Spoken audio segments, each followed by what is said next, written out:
Assalamualaikum warahmatullahi wabarakatuh. Semangat untuk anak-anak ibu yang sedang menjalani program PKL-nya.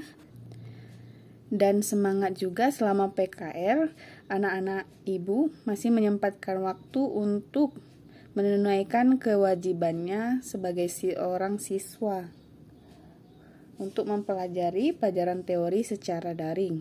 Oke, dalam pertemuan pertama ini, kita akan membahas tentang ilmu matematika ya, yang berhubungan dengan kombinatorika. Nah, kombinatorika adalah salah satu bidang ilmu matematika yang mempelajari tentang banyaknya kemungkinan yang terjadi dari suatu percobaan. Nah, ada 4 poin yang akan kita pelajari di sini. Yang pertama, kita akan mempelajari tentang kaidah penjumlahan. Nah, ini hal yang paling dasar ya. Penjumlahan. Oke. Yang kedua, kita akan mempelajari tentang kaidah perkalian. Nah, dalam beberapa buku atau referensi, anak-anak akan menemukan dua kaidah ini bergabung menjadi satu kaidah namanya, yaitu kaidah pencacahan. Tapi ibu-ibu pisah saja ya, supaya konsepnya tidak terbalik. Nah, yang ketiga, kita akan bahas tentang kombinasi.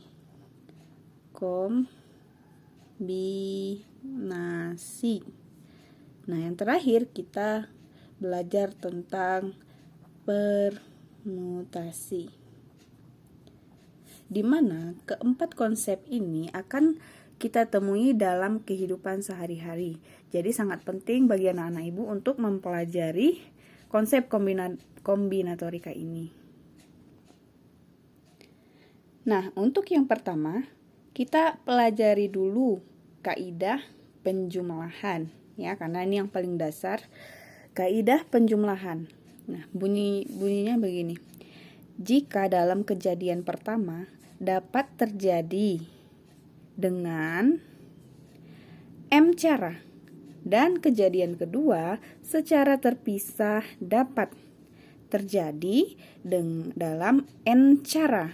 Jadi kita masukkan saja ya, maksudkan saja M dan N ini adalah banyaknya cara untuk terjadinya suatu kejadian atau banyaknya pilihan, boleh. Maka kejadian pertama atau kedua dapat terjadi dalam, nah ini yang penting, tinggal ditambahkan M tambah N cara. Nah, untuk tips sederhana, jika membaca soal apakah ini kita menggunakan kaidah penjumlahan atau kaidah yang lainnya, jadi di dalam soal ditemukan kata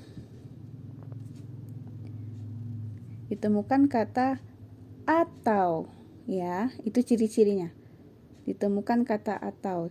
Jadi jika ditemukan kata atau, maka kemungkinan mengerjakan soal tersebut itu kita menggunakan kaidah penjumlahan. Nah, untuk contoh kasus ya, contoh pertama, kita akan menggunakan konsep ini, kaidah penjumlahan.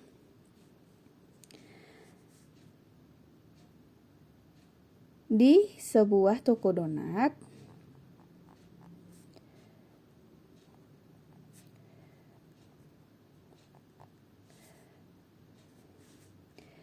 menyediakan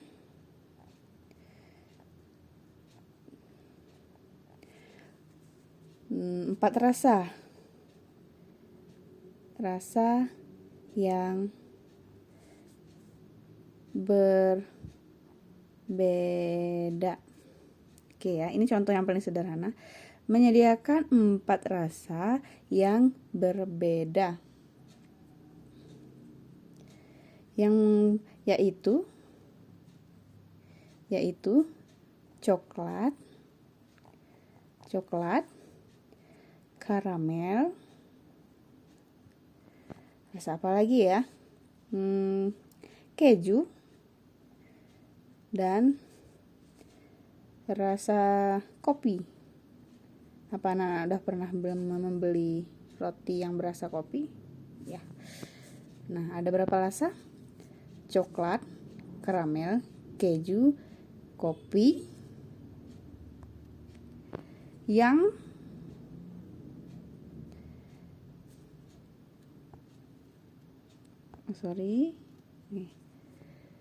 yang diletakkan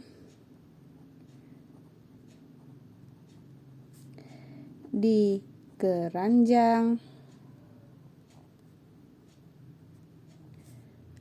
misal. Kemudian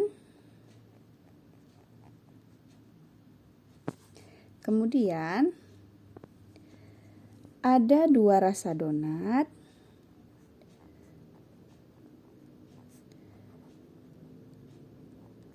yang diletakkan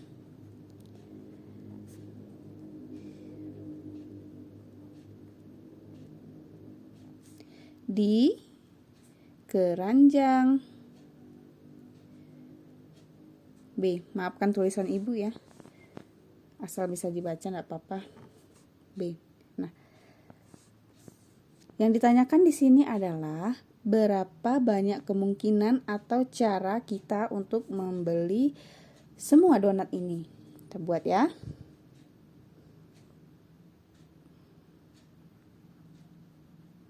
Berapa banyak cara untuk memilih satu donat? Ya, berlebihan itu tidak baik. Oke, cara menjawab soal yang ini, kita punya cara manual dan kita punya cara secara teori yang sangat memudahkan ya. Kita bahas kedua cara. Oke ya. Cara 1.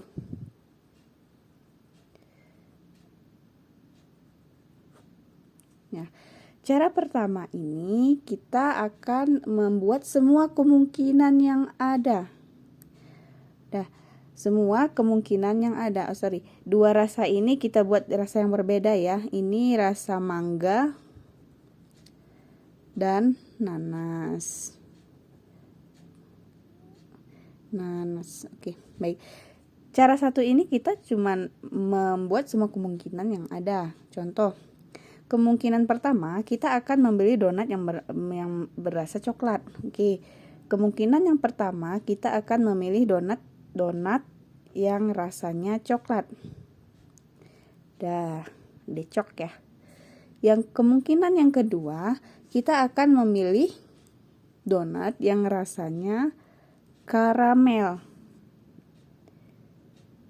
Kemungkinan yang ketiga, kita akan memilih donat yang rasanya keju. Kemungkinan yang keempat, kita memilih donat yang rasanya kopi. Nah, kemungkinan yang kelima, kita akan memilih donat yang rasa mangga. Dan kemungkinan terakhir, kita akan memilih donat yang rasanya nanas.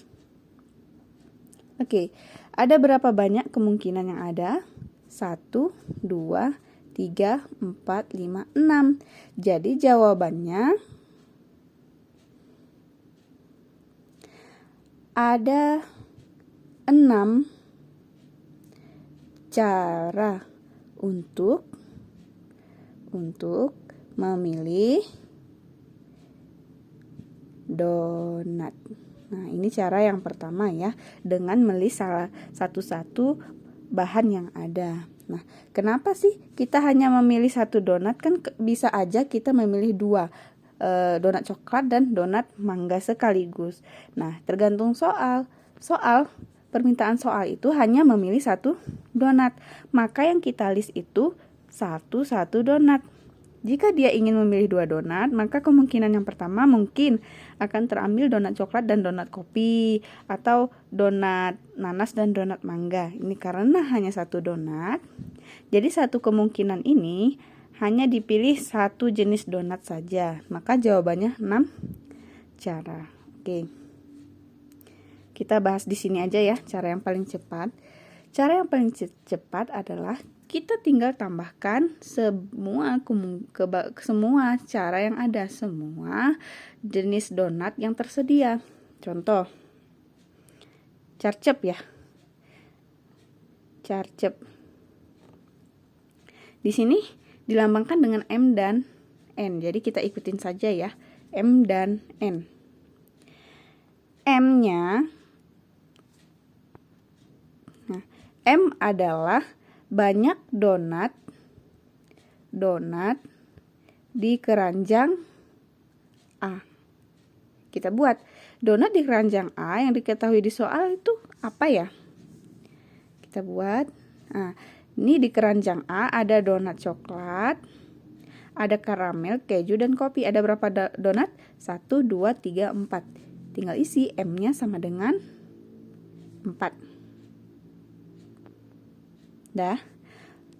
Yang kedua, N, karena di sini M tambah N. Jika ada yang lain, M tambah N tambah O, ya silahkan ya. Kalau keranjangnya lebih dari 2. Yang kedua, N. N itu berarti kalau di sini kita memilih M itu donat keranjang A, N itu berarti kita harus melihat donat di keranjang lainnya. Di sini ada berapa donat di keranjang B? Kita lihat soal. Donat, 2 rasa donat, yaitu mangga dan nanas. Baik, maka M-nya itu kita isi 2. Sehingga apa? Banyak cara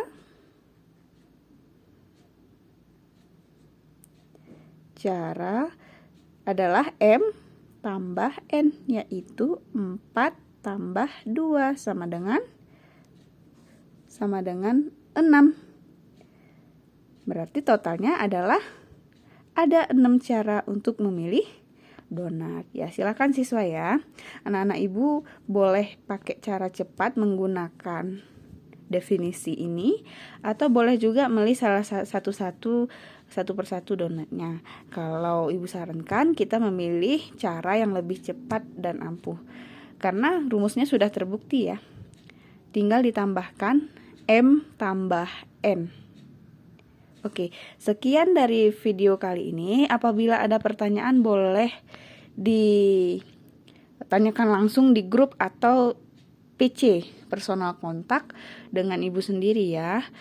Sekian dari video kali ini. Semoga ilmu yang didapatkan hari ini bermanfaat. Assalamualaikum warahmatullahi wabarakatuh.